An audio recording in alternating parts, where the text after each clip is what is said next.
বস্তিবাসীদের পানি পাওয়ার সেবা বা সুবিধা সবসময় একটি কষ্টকর সমস্যা। এ বিষয়ে ওয়াটারএইড বাংলাদেশের সহযোগী সংগঠন ডিএসকে 90 দশকের শুরুতে একটি উল্লেখযোগ্য সাফল্য অর্জন করে। বিষয়টি এরকম যে সেই সময় পর্যন্ত ধারণাটা ছিল এবং ওয়াসার দৃষ্টিভঙ্গিটা এরকম ছিল যে যখনই বস্তিবাসীদের আবেদন করা হতো পানি সেবার পাওয়ার জন্য, তখনই তারা বলতো যে যাদের হোল্ডিং নাম্বার নাই, অর্থাৎ যেহেতু বস্তিবাসীরা সরকারি জমিতে অবৈধভাবে বাস করে, কাজেই তাদেরকে সেবা দেওয়ার সুযোগ বা অধিকার বা ক্ষমতা ওয়াসার নাই।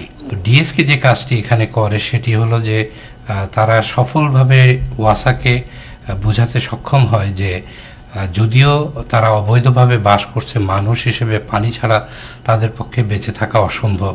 কাজেই ওয়াসা পানি দেখ আর না দেখ তারা কোনো না কোনোভাবে পানিটা অবশ্যই পেয়ে থাকবে। সেটি হয় টাকা দিয়ে কালোবাজার থেকে পানি বিক্রেতাদের থেকে পানি কিনে, কিংবা ওয়াসার যে লাইন আছে সেই লাইন থেকে বেআইনিভাবে যে কানেকশন নিয়ে সেই পানি ব্যবহার করা। বিষয়টি যখন এরকমভাবে উপস্থাপন করা হয় এবং আরও জোর দিয়ে বলা হয় যে ডিওয়াসা যদি কানেকশনের মধ্যে বস্তিবাসীদেরকে নিয়ে আসে, তাহলে এই যে পানির বিষয়টি, অর্থাৎ ডিওয়াসা আর্থিকভাবে একটি সুবিধাজনক অবস্থায় আসবে, কারণ পানির লিকেজটা কমে যাবে এবং তাদের রেভিনিউ আর্নিংসটা বাড়বে। তখন ডিওয়াসা পরীক্ষামূলকভাবে কয়েকটি বস্তিতে এই একটা সমঝোতায় আসে ডিএসকের সাথে যে ডিএসকের মাধ্যমে তারা বস্তিবাসীদেরকে পানি দিবে, অর্থাৎ ওয়াটার পয়েন্ট কানেকশন যখন নেওয়া হবে সেটি ডিএসকে নামে নেওয়া হবে। ডিএসকে মাস শেষে পানির বিল অনুযায়ী বিল পরিশোধ করবে এবং রক্ষণাবেক্ষণের পুরো দায়িত্ব, কানেকশন পয়েন্টের যেটা রক্ষণাবেক্ষণের দায়িত্ব, সেটা পুরোপুরি ডিএসকে বহন করবে। ওয়াটারএইড বাংলাদেশ অ্যাশে প্রোগ্রাম যখন শুরু করে, তারপর থেকে এই কাজটিকে আরও বেশ খানিকটা এগিয়ে নিয়ে যায়। ডিএসকের সাথে সাথে আমাদের যে অন্যান্য সহযোগী প্রতিষ্ঠান যেরকম পিএসটিসি, আরবান, এএসডি, এদেরকে সাথে নিয়ে ওয়াটারএইড বাংলাদেশ সাফল্যের সাথে ডিওয়াসাকে বোঝাতে সক্ষম হয় যে তাদের বস্তিবাসীদের বিল পরিশোধের রেকর্ড এবং রক্ষণাবেক্ষণের রেকর্ড দেখে বোঝা যায় যে এরা নিরাপদ ক্লায়েন্ট, অর্থাৎ এদের উপর আস্থা রাখা যায়। এবং তাই যতগুলো ওয়াটার পয়েন্ট ততক্ষণ পর্যন্ত আমাদের পার্টনারদের নামে নেওয়া হয়েছিল, ওয়াসা পর্যায়ক্রমে রাজি হয় এই মালিকানাটা তাদের হাত থেকে নিয়ে বস্তিতে আমাদের যে কমিউনিটি বেসড অর্গানাইজেশন আছে তাদের নামে হস্তান্তর করে দেয়া বা লিখে দেয়া।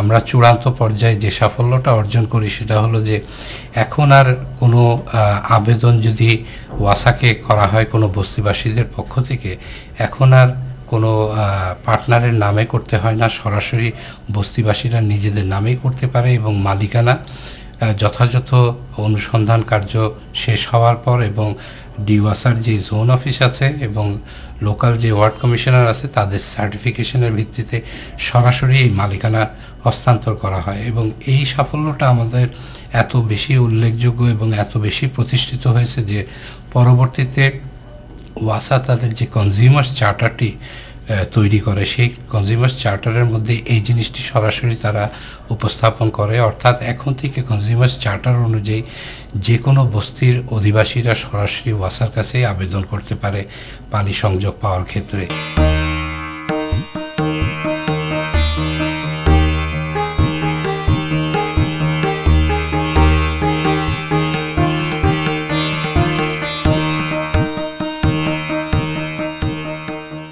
শুধুমাত্র বস্তিবাসীদের ব্যাপারে নিরাপদ পানি পাওয়া বা পানিটি পান করার ব্যাপারেই আমরা থেমে থাকব না। আমাদের চেষ্টা থাকবে আমাদের অনুরোধ থাকবে সবার প্রতি, আমরা যেন পানি যখন থেকে নেই একদম শেষ পয়েন্ট পর্যন্ত অর্থাৎ পান করা পর্যন্ত পানিটি যেন সবাই নিরাপদ অবস্থায় পান করতে পারি, ব্যবহার করতে পারি, সেটি অবশ্যই আমাদেরকে নিশ্চিত করতে হবে। তাহলে এই সেবাটির পূর্ণ প্রাপ্তি পাওয়া যাবে।